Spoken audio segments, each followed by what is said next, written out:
Hello everyone, welcome back to my YouTube channel. तो friends, आज हम शुरू करने वाले हैं कक्षा 12वीं की भौतिक विज्ञान यानी फिजिक्स। और पहली यूनिट हम शुरू करने वाले हैं जिसके पहला अध्याय का नाम है वैद्युत आवेश और क्षेत्र। तो वैद्युत आवेश और क्षेत्र को समझते हैं। सबसे पहले आपको कुछ थ्योरी दी गई है पहले यूनिट में, तो सबसे पहले इसे क्लियर करना है आपको। पहला पॉइंट है, 6वीं शताब्दी में यूनानी वैज्ञानिक थेल्स ने एम्बर नामक पदार्थ को ऊन से रगड़ने पर पाया कि उसमें कागज के छोटे छोटे टुकड़े, धूल के कण आदि को आकर्षित करने का गुण आ जाता है। तो आवेश क्या है यहाँ पर, विद्युत आवेश क्या है? तो 6वीं शताब्दी में एक यूनानी वैज्ञानिक थेल्स थे। उन्होंने एक एम्बर पदार्थ लिया और उसको ऊन से रगड़ा तो पाया कि छोटे छोटे जो कण थे धूल के और कागज के टुकड़े थे तो वो उससे चिपक रहे थे, यानी उसमें आवेश उत्पन्न हो रहा था। तो इसी आकर्षण को जो है हम आवेश कहते हैं। इसके बाद 16वीं शताब्दी में विलियम गिलबर्ट ने ऐसे अन्य पदार्थों की खोज की। तो विलियम गिलबर्ट ने 16वीं शताब्दी में से कई पदार्थ खोज निकाले जो एम्बर के समान ही टुकड़ों और धूल के कणों को आकर्षित कर रहे थे। इसके बाद सन 1946 में सन थॉमस ब्राउन ने बताया, जिस ऊर्जा के कारण पदार्थ को रगड़ने पर उसमें आकर्षण का गुण उत्पन्न हो जाता है उसे विद्युत या इलेक्ट्रिसिटी कहते हैं। तो एक ऐसी ऊर्जा जिसके कारण पदार्थ को रगड़ने पर या घर्षण करने पर एक आकर्षण का गुण उत्पन्न हो जाए तो उसे विद्युत या इलेक्ट्रिसिटी कहते हैं। ये तो हो गई इलेक्ट्रिसिटी या विद्युत की परिभाषा। और उस पदार्थ को जिसमें यह गुण उत्पन्न होता है उसे विद्युन्मय कहते हैं। नेक्स्ट है, विद्युत या इलेक्ट्रिसिटी शब्द की उत्पत्ति एम्बर से हुई है। तो एम्बर जो है इसका ग्रीक नाम जो है इलेक्ट्रिसिटी है या विद्युत है।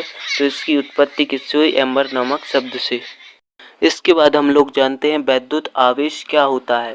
आपके अध्याय का नाम है वैद्युत आवेश और क्षेत्र। तो यहाँ पर हम देखते हैं वैद्युत आवेश होता क्या है, इसकी पूरी जानकारी हम देखेंगे। तो वैद्युत आवेश एक भौतिक राशि है जिसे अर्जित कर लेने पर कोई पदार्थ विद्युन्मय हो जाता है और विद्युतीय गुणों का प्रदर्शित करने लगता है। तो वैद्युत आवेश की ये परिभाषा हो गई। इसके बाद इसकी दिशा, तो यह एक अदिश राशि है। इसका एसआई मात्रक कूलाम होता है। इसका विमीय सूत्र m0l0Ta और इसका संकेत A है। और आवेश, विद्युत आवेश जो है दो प्रकार के होते हैं, धनावेश और ऋणावेश। तो धनावेश और ऋणावेश कैसे बने और आवेश क्या है, तो इसकी आगे हम देखते हैं। विद्युत आवेश को समझने के लिए वैज्ञानिकों ने कुछ प्रयोग किए। उस प्रयोग हम यहाँ पर 3 प्रयोग देखने वाले हैं और जिससे आप आवेश को आसानी से समझ सकते हैं। पहला प्रयोग है, कांच की 2 छड़ें लेते हैं। सबसे पहले तो एक छड़ को रेशम के कपड़े से रगड़ते हैं और उसे धागे से लटका देते हैं, और दूसरी छड़ को भी एक रेशम के कपड़े से रगड़ते हैं और लटकी हुई छड़ के पास लाते हैं। तो हम पाते हैं कि लटकी हुई छड़ प्रतिकर्षित यानी दूर हो जाती है। आप इस डायग्राम में इसको समझ सकते हैं। सबसे पहले हमने एक कांच की छड़ ली और उसे रेशम के कपड़े से रगड़कर इसे लटका दिया धागे से, और एक दूसरी कांच की छड़ को भी रगड़ते हैं रेशम के कपड़े से, और जब इस छड़ को एक दूसरे के पास लाते हैं तो ये छड़ इससे दूर जाने की कोशिश कर रही है। इसमें जो आवेश है दोनों पर धनावेश है, यानी धनावेश एक दूसरे को प्रतिकर्षित करते हैं। इसके बाद दूसरा प्रयोग देखते हैं। दूसरे प्रयोग में हम क्या करते हैं, एबोनाइट की 2 छड़ें लेते हैं। एक छड़ को धागे से लटकाते हैं और दूसरी छड़ को बिल्ली की खाल से रगड़कर पहली छड़ के पास लाते हैं। तो हम पाते हैं कि पहली छड़ जो है प्रतिकर्षित हो जाती है, यानी एक एबोनाइट की छड़ ली 2, और जब इसे हम एक दूसरे के पास लाएंगे तो ये देखिए ये छड़ भी दूर जाने की कोशिश कर रही है, यानी इस पर जो है ऋणावेश है यानी माइनस चार्ज है। तो आप देख सकते हैं, यानी जब समान आवेश होता है तो एक दूसरे को ये प्रतिकर्षित करते हैं। अगला प्रयोग है यहाँ पर तीसरा, एक कांच की छड़ लेते हैं तथा एक रेशम के कपड़े से रगड़कर धागे से लटका देते हैं। तो प्रयोग नंबर 1 की जैसे ही हम एक कांच की छड़ लेंगे और रेशम के कपड़े से इसे लटका देंगे, और इसके बाद दूसरी छड़ जो हम लेंगे एबोनाइट की छड़ लेंगे और बिल्ली की खाल से रगड़कर इस कांच की छड़ के पास लाते हैं, तो हम पाते हैं कि दोनों छड़ें एक दूसरे की ओर आकर्षित होती हैं। अब हमने सबसे पहले क्या लिया, एक कांच की छड़ ली और उसे रेशम के कपड़े से रगड़ा। तो इस पर प्लस चार्ज उत्पन्न हो गया, और एबोनाइट की छड़ को बिल्ली की खाल से रगड़ा तो इस पर माइनस चार्ज उत्पन्न हो गया। और जब दोनों छड़ों को हम एक दूसरे के पास लाते हैं तो ये एक दूसरे के पास आने की कोशिश करती हैं या एक दूसरे को आकर्षित करती हैं। तो ये जो है ये आकर्षण हो गया, यानी जब असमान आवेश होते हैं तो एक दूसरे को आकर्षित करते हैं। इसके बाद जो हमारा निष्कर्ष क्या निकला, धनावेश एक दूसरे को प्रतिकर्षित करते हैं और ऋणावेश भी एक दूसरे को प्रतिकर्षित करते हैं, और धनावेश और ऋणावेश एक दूसरे को आकर्षित करते हैं। यानी समान आवेश एक दूसरे को प्रतिकर्षित करेंगे और असमान आवेश एक दूसरे को आकर्षित करेंगे। और इसके बाद जो आवेश का जो नाम है वो किसने दिया, तो एक अमेरिकी वैज्ञानिक थे बेंजामिन फ्रैंकलिन, 1706 से 1790 तक। इन्होंने बताया कांचा आवेश को इन्होंने धनावेश कहा और रेजिनी आवेश को इन्होंने ऋणावेश कहा। रेजिनी यानी जब रेजिन या रेशम के कपड़े से रगड़कर जो आवेश आया था उसे इन्होंने ऋणावेश कहा, और कांच की छड़ से जो आवेश आया था उसे धनावेश कहा। हमने ये तो जान लिया कि समान आवेशों में प्रतिकर्षण होता है और असमान आवेशों में आकर्षण होता है। अब जानते हैं कि आवेश उत्पन्न कैसे होता है और इसका सिद्धांत क्या है।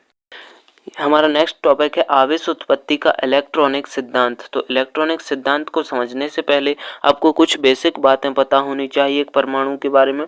तो सबसे पहले प्रत्येक पदार्थ एक परमाणु से मिलकर बना है, और परमाणु का समस्त भार उसके केंद्रीय भाग यानी कि नाभिक में होता है या केंद्रित होता है, जिसे नाभिक कहते हैं।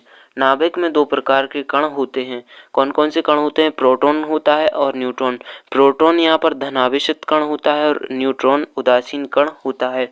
अब यहाँ पर देखिए, यह एक परमाणु का जो डायग्राम बना है, यहाँ पर एक नाभिक है और इसकी कक्षा में हर कक्षा में परमाणु जो है चक्कर लगाते हैं नाभिक का, और इलेक्ट्रॉन पर ऋणावेश उत्पन्न होता है। बाहरी कक्षा में जो इलेक्ट्रॉन होते हैं उसे मुक्त इलेक्ट्रॉन कहते हैं, और नाभिक से इनका जो है बंध बहुत कमजोर होता है, और नाभिक के पास जो इलेक्ट्रॉन होते हैं उन्हें बद्ध इलेक्ट्रॉन कहा जाता है, क्योंकि नाभिक से इनकी ऊर्जा का बॉन्ड जो है वो अधिक होता है। इसके बाद नाभिक का आप एक चित्र देख सकते हैं। यहाँ पर नाभिक भी छोटे छोटे अणुओं से मिलकर बना है, न्यूट्रॉन और प्रोटॉन। तो न्यूट्रॉन जो है उदासीन होता है और प्रोटॉन पर प्लस चार्ज होता है, यानी कि धनावेश उत्पन्न होता है। इसके बाद एक मोस्ट इम्पोर्टेंट टॉपिक है जो है इलेक्ट्रॉनों पर ऋणावेश उत्पन्न होता है। एक क्वेश्चन एग्जाम में पूछा जाता है। इसके बाद किसी परमाणु में प्रोटॉनों की संख्या इलेक्ट्रॉनों की संख्या के बराबर होती है।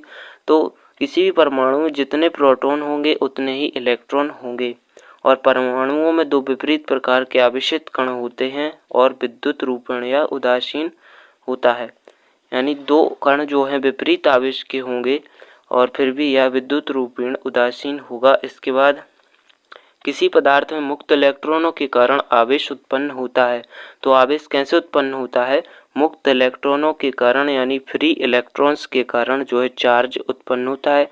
आवेश को चार्ज कहते हैं। इसके बाद जब दो पदार्थों को आपस में रगड़ा जाता है या घर्षण किया जाता है तो एक पदार्थ से इलेक्ट्रॉन निकलकर दूसरे पदार्थ में चले जाते हैं, और जिससे पहले पदार्थ में इलेक्ट्रॉनों की कमी के कारण धनावेश उत्पन्न हो जाता है तथा दूसरे पदार्थों में इलेक्ट्रॉनों की अधिकता हो जाती है और इससे ऋणावेश उत्पन्न होता है। इस डायग्राम में आप इसे समझ सकते हैं। जितना यहाँ पर जो है प्रोटॉन पर चार्ज होगा उतना प्लस चार्ज होगा, उतना ही इलेक्ट्रॉन पर ऋणावेश होगा। यानी जितना इस पर धनावेश होगा नाभिक के अंदर यहाँ पर, उतना ही ऋणावेश होगा एक इलेक्ट्रॉन पर। और जब दो पदार्थों में घर्षण किया जाता है तो क्या होता है, यहाँ पर जैसे दो ए पदार्थ हैं और जब हम इनका घर्षण करते हैं तो क्या होता है, जितने इलेक्ट्रॉनों की इसमें कमी होगी उतनी ही इलेक्ट्रॉनों की इसमें अधिकता हो जाएगी। तो इससे जो इलेक्ट्रॉन है वो इसमें ट्रांसफ़र हो जाएंगे। यानी जिस में कमी होगी, जिस पदार्थ में इलेक्ट्रॉनों की कमी होगी वहाँ पर धनावेश होगा, और यहाँ पर इलेक्ट्रॉनों की अधिकता हो रही है तो यहाँ पर ऋणावेश होगा। आज की वीडियो में हमने समझा विद्युत आवेश क्या है और ये कैसे उत्पन्न होता है। इसके बाद हम आगे की वीडियो में देखेंगे फिजिक्स के और भी टॉपिक, और ऐसे ही वीडियो देखने के लिए चैनल को सब्सक्राइब करें। आपको कक्षा 12वीं के सभी टॉपिक इस चैनल पर मिलेंगे।